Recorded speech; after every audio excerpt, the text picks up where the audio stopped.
I'm Keane, Quibilan, you can find me online on TVQ.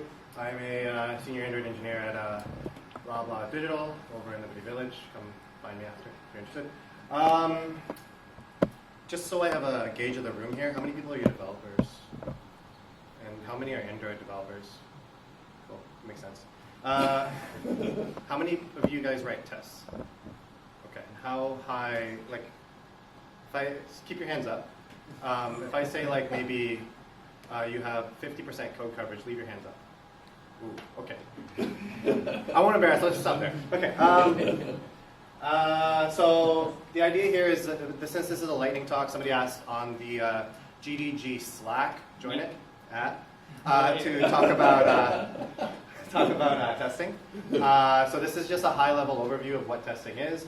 This will be the only talk tonight that doesn't have any code on the slides. This is purely just because it's a lightning talk. You can spend hours and hours talking about testing. So this will be just to allow you to have a little bit of leverage to have conversations with other people.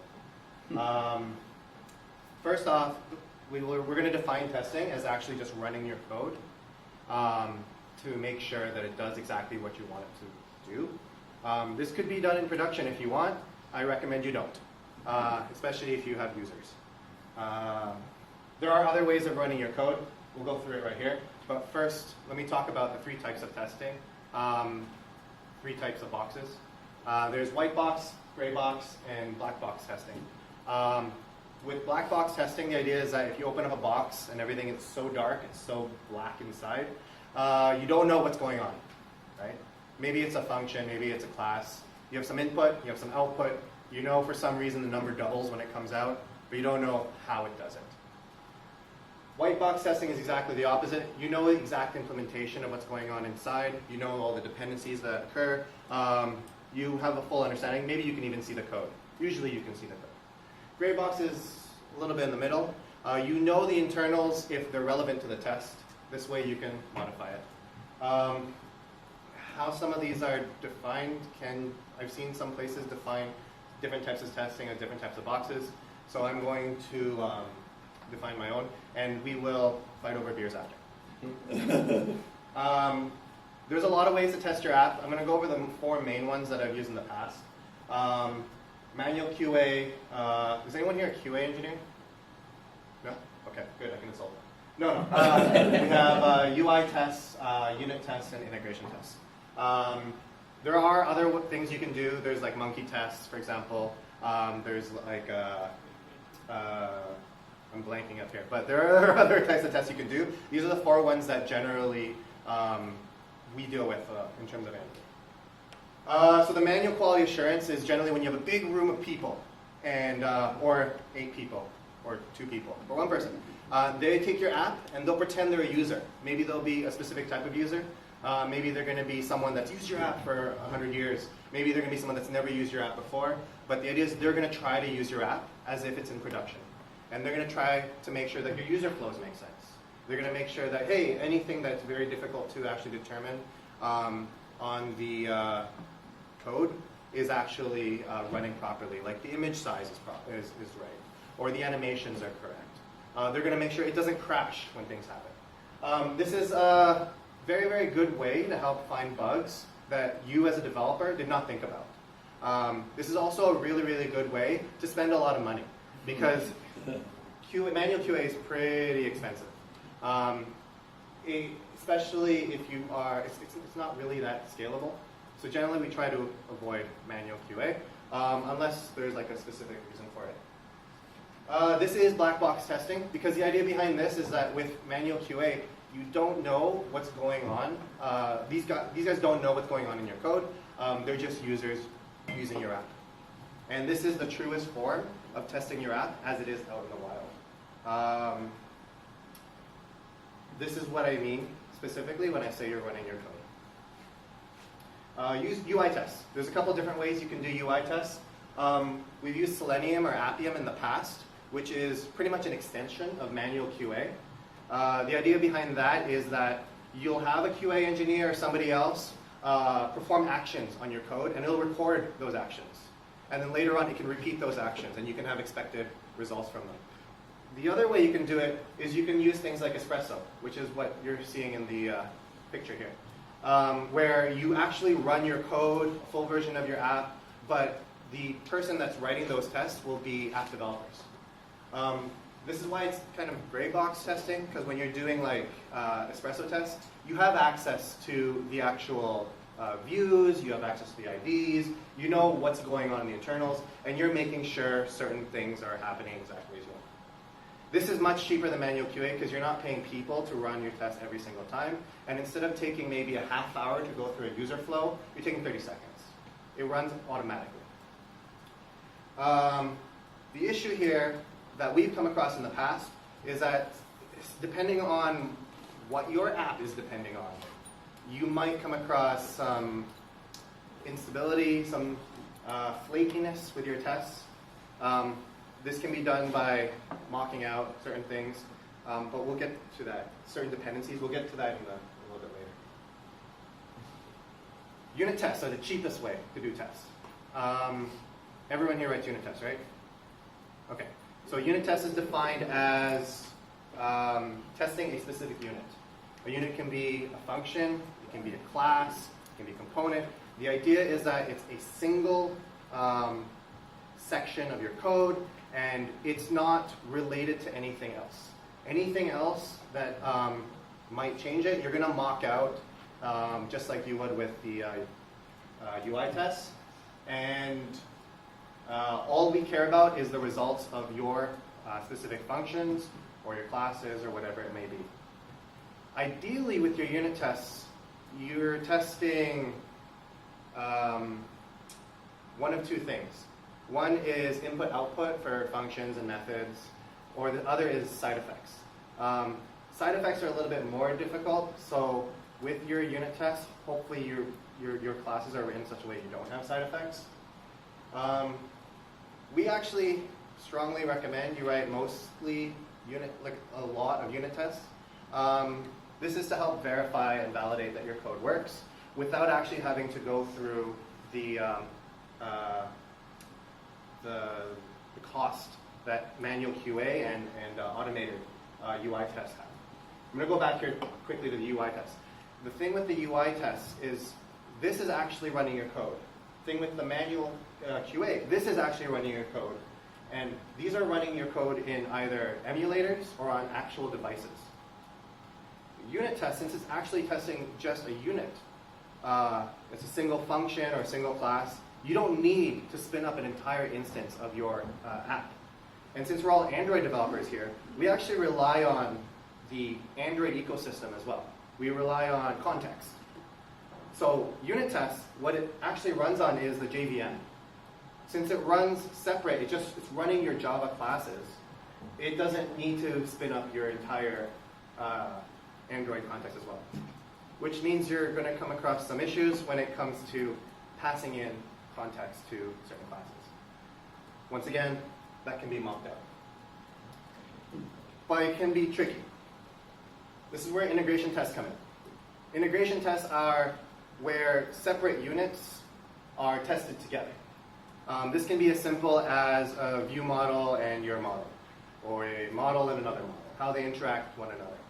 Or it can be as extensive as how does your view work with the Android ecosystem. Right?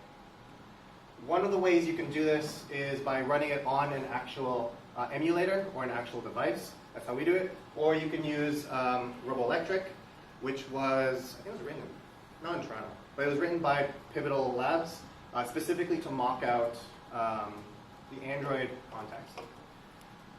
I'm not a fan of Roboelectric. Don't put that on YouTube. No. Just because there are certain things you can't do with Roboelectric. Specifically, you can't. It's difficult to use it with JUnit 5, and it doesn't get updated as often as Android itself does. So there might be some things you're missing. So feel free to run your integration tests on the actual emulator or device as well. You'll get the actual Android ecosystem without dealing with third parties. Integration tests, depending on how you do it, can be a little bit more expensive than unit tests. Can be a lot more expensive than unit tests as So I'm going to go to the testing pyramid. Of our 4 tests, we have UI test, integration test, unit test, and there's no manual QA on this because the idea with the testing period is these are the 3 tests that you as a developer will write. Your unit tests will go inside of your test folder, inside of Android Studio, inside of your project, and your UI tests and your integration tests.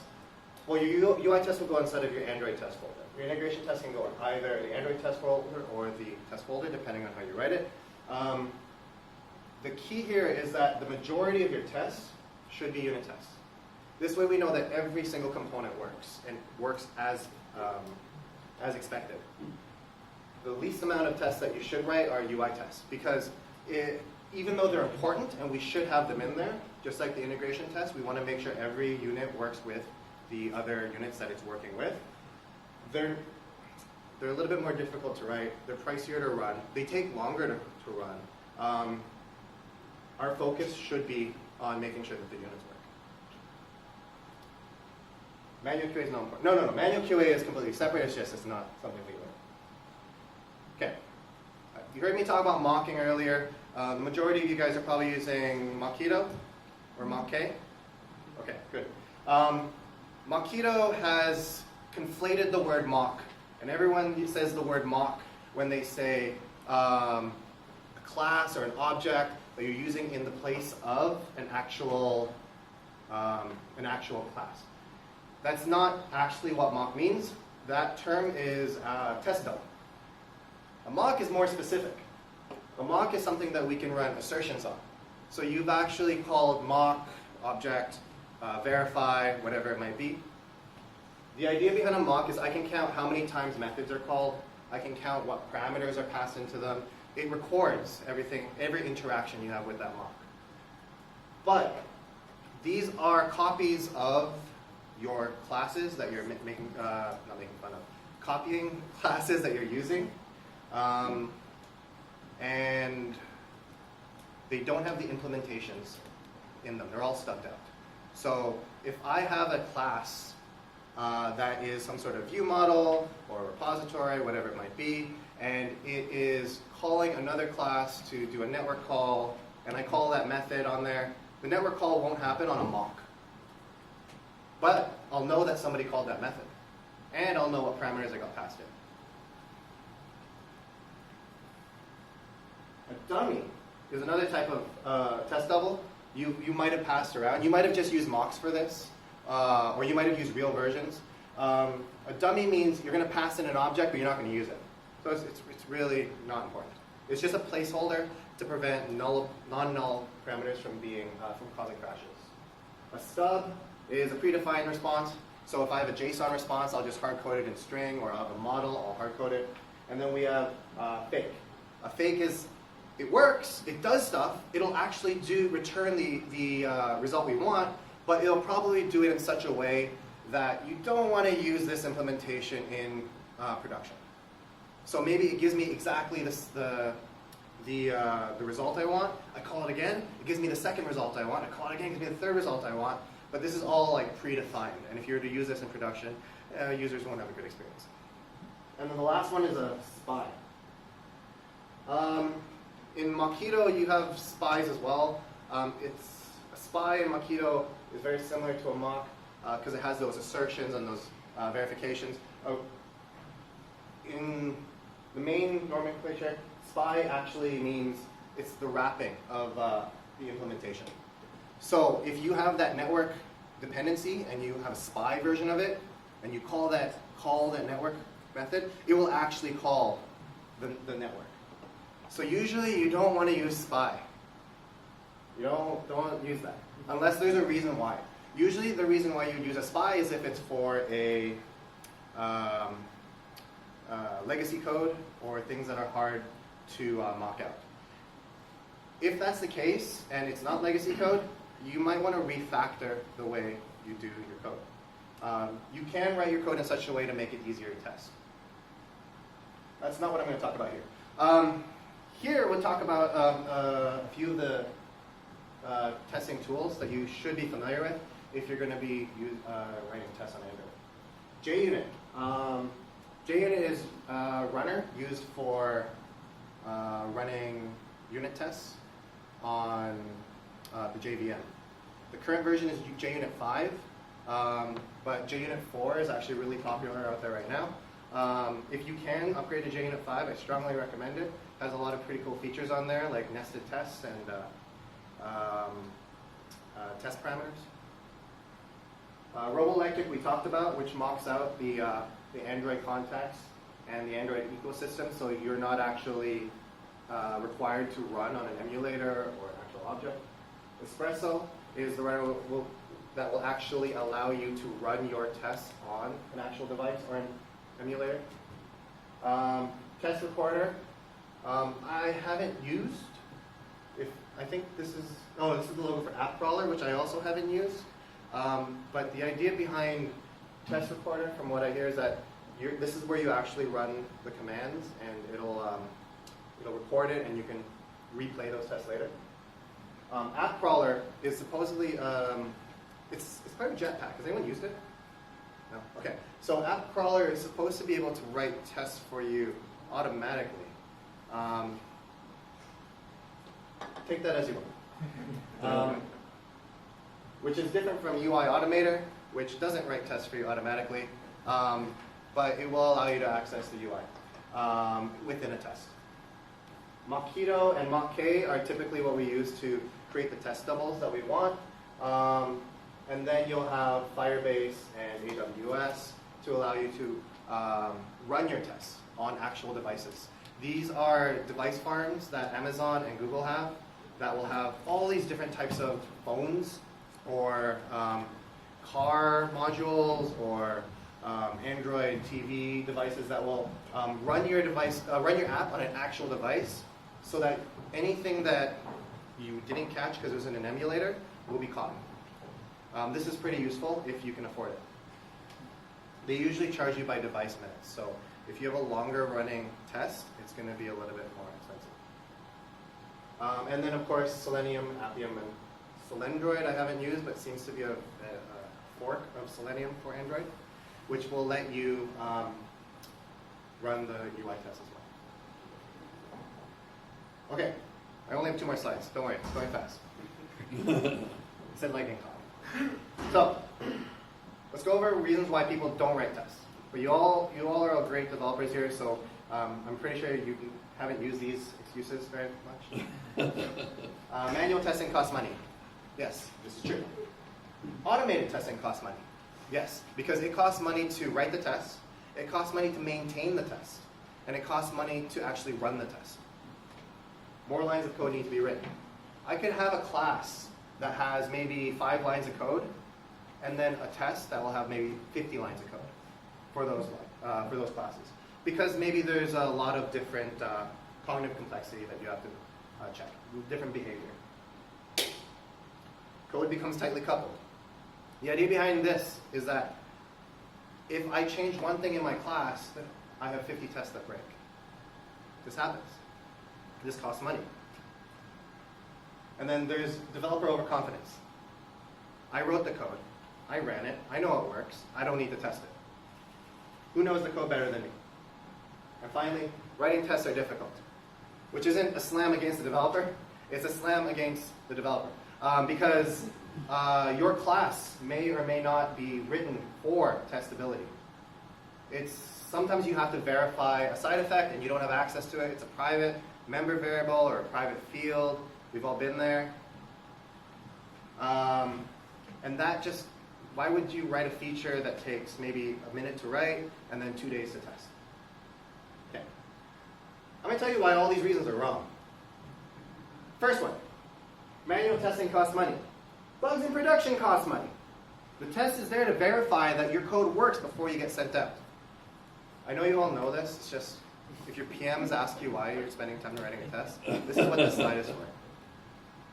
Automated tests catch easy mistakes. Automated tests cost money, yes, but I don't know how many times I'll push something in production, I'll be like, oh, whoa, that doesn't act like the test failed. It doesn't actually do what I thought it meant for this edge case, or this edge case. Or even better, we push it out, it works, it runs fine, but then in the wild, we have a crash Well, now we can have a test to replicate that crash. And then in our test suite, it'll always make sure that that crash never happens again. Tests become living documentation, as opposed to more lines of code need to be written. Yes, you have more lines of code, but that code is there for a reason. It's there to validate and verify that what you wrote is actually what you intended to write.